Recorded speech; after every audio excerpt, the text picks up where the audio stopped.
Hello guys, ඉතින් ඔන්න හැමෝම සාදරයෙන් පිළිගන්නවා අපේ channel ක්‍රිතින් YouTube channel එකට. අද ඔයාලට ගෙනල්ලා තියෙන්නේ මේ දවස්වල ගොඩක් දෙනා හොයන ප්‍රශ්නයක් තමයි මේ QR එක හදාගන්න හැටි. ඒ කියන්නේ තෙල් ගන්න QR එක හදාගන්න හැටි. ඒක දැන් ඊයේ තමයි අප්ඩේට් කරලා තිබ්බේ. ඒ වුණාට මේ රෙජිස්ටර් කරන්න දුන්නෙත් නැහැ. එතකොට ලොගින් වෙද්දිත් ගොඩක් අයට එරර්ස් ඇවිල්ලා තියෙනවා. ඒ වගේම තවත් එරර්ස් ගොඩක් තියෙනවා. තාමත් නම් ඒව නම් හදලා නැහැ මං හිතන්නේ. කිසිම ඒ කියන්නේ නෑ ඒක වැඩක් නැහැ. අපි මේක එතකොට ඔයාලට කියන්නේ කොහොමද රෙජිස්ටර් කරගන්න කියලා. දැන් රෙජිස්ටර් කරන්න දෙනවා. එතකොට මේ ලොගිනුත් හරියට දැන් නම් ඇක්සස් හම්බෙලා තියෙනවා. මේ දැන් ටිකට් කලින් තමයි ඒක හම්බුනේ. එතකොට ඒක හින්දා තමයි වීඩියෝ කරන් ඉන්නේ. මේ වීඩියෝ වල කතා කරමු කොහොමද ඒක කරගන්න කියලා. එහෙනම් අපේ channel එක subscribe කරලා අපිත් එක්ක එකතු වෙලා ඉන්න. ඉස්සරහට සුපිරි වීඩියෝ ටිකක් මේ channel එකෙන් ඔයාලට බලා ගන්න පුළුවන්. එහෙනම් අපි යමු වීඩියෝ එකට. ගයිස්, මම පල්ලෙහාන් ලින්ක් එක දාලා තියෙනවා. මේ ලින්ක් එකෙන් ඊට පස්සේ ඔයාලට මෙන්න මේකක් තමයි ඕපන් වෙන්නේ. ඊට පස්සේ මෙතන ඔයාලට vehicle registration, vehicle login කියලා දෙයක් තියෙනවා. මේක ඉස්සෙල්ලාම මම රෙජිස්ටර් කරන හැටි පෙන්නන්නම්. මෙතනින් ඔයාලා NIC එක ගන්න වාගේ ජාතික හැඳුම්පත් අංකය තෝරලා ඒක දෙන්න.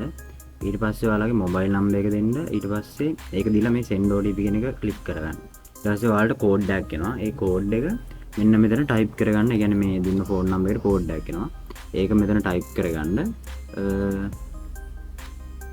මම මේ විදිහට ටයිප් කරගන්නවා. හරි, ඊට පස්සේ මේක ටයිප් කරගත්තට පස්සේ ඔයාලා මේක වෙරිෆයි කියන එක ක්ලික් කරගන්න. හරි, ඊට පස්සේ මේ විදිහට වැටෙනවා. ඊට පස්සේ පල්ලෙහෙන් ඔයාගේ ෆස්ට් නේම් එක දෙන්න. ඊට පස්සේ මේ ඊළඟට ලාස්ට් නේම් එක දෙන්න.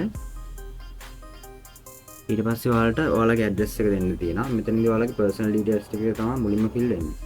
ඊට පස්සේ මේ next කියන බටන් එකට ක්ලික් කරගන්න. මේක මේ ඊයේ වෙද්දි මේක available තිබුණා. දැන් ටික කර කලින් තමයි මේක හරියින් තිබ්බේ. ඒ කියන්නේ vehicle details පුරවන්න තිබ්බේ නැහැ. දැන් මෙතන vehicle details එකේ මෙතන vehicle වාගේ number එක දෙන්න. ඒ කියන්නේ number plate එකේ තියෙන number එක. ඒ number එක මෙතන දෙන්න හරියට. ඊට පස්සේ මෙතනින් vehicle type එක තෝරන්න. ඒ කියන්නේ car එකක්ද, van එකක්ද, bike එකක්ද ඒක තෝරන්න මෙතනින්. ඊට පස්සේ ඔයාලා මෙතන පල්ලෙහා chassis number එක දෙන්න ඕනේ. chassis number එක තියෙන්නේ වාහනේ පොතේ. ඒ කියන්නේ vehicle book එක තමයි තියෙන්නේ. ඔයාලා වාහනේ පොත අරන් බලන්න ඒකේ chassis number කියලා එකක් තියෙනවා.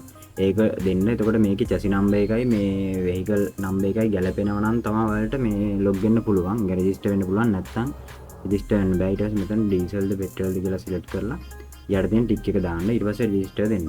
හරි, දැන් මම පෙන්නන්නම් කොහොමද දැනට තිබ්බ කෙනෙක්ට, ඒ කියන්නේ ගිය පාර හදපු කෙනෙක් log වෙන්නේ කොහොමද කියලා. මේ විදිහට ඒත් මම මෙතන link එකෙන් යනවා. ඔයාලා මම පල්ලෙහා description එකේ දාලා තියෙනවා link එක. මේකෙන් යන්න. ඊට පස්සේ මෙතන vehicle login කියලා දෙනවා. මේකට ක්ලික් කරන්න. ඊට පස්සේ මෙන්න මේ විදිහට තමයි ඉන්නේ. මෙතන ඔයාලා කරන්න ඕවා ගිය පාර ඇඩ් කරපු මේ ෆෝන් නම්බර් එක දීලා OTP එක ගන්න තමයි තියෙන්නේ. මම මේ විදිහට මේක දෙනවා. ඊට පස්සේ ඔයාලට ඒ නම්බර් එකට OTP එකක් එයි. ඒක මෙතන මේ ටයිප් කරගන්න. හරි, මම මේ විදිහට ටයිප් කරගන්නවා ඒක.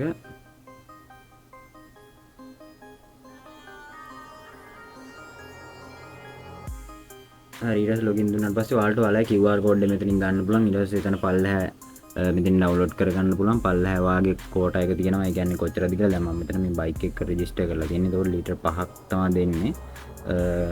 කෝටා එක නම් ඇත්තටම මදි. මිදුල වටේ වදින්න තමයි වෙන්නේ.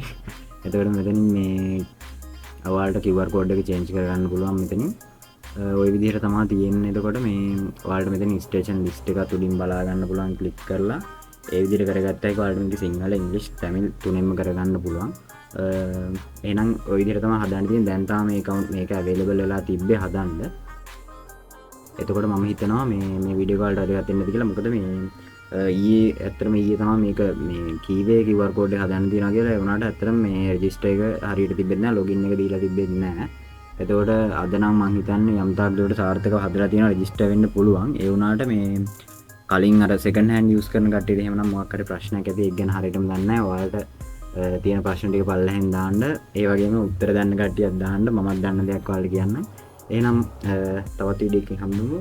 අපේ channel එක subscribe කරලා bell icon එක තියාගෙන ඉන්න.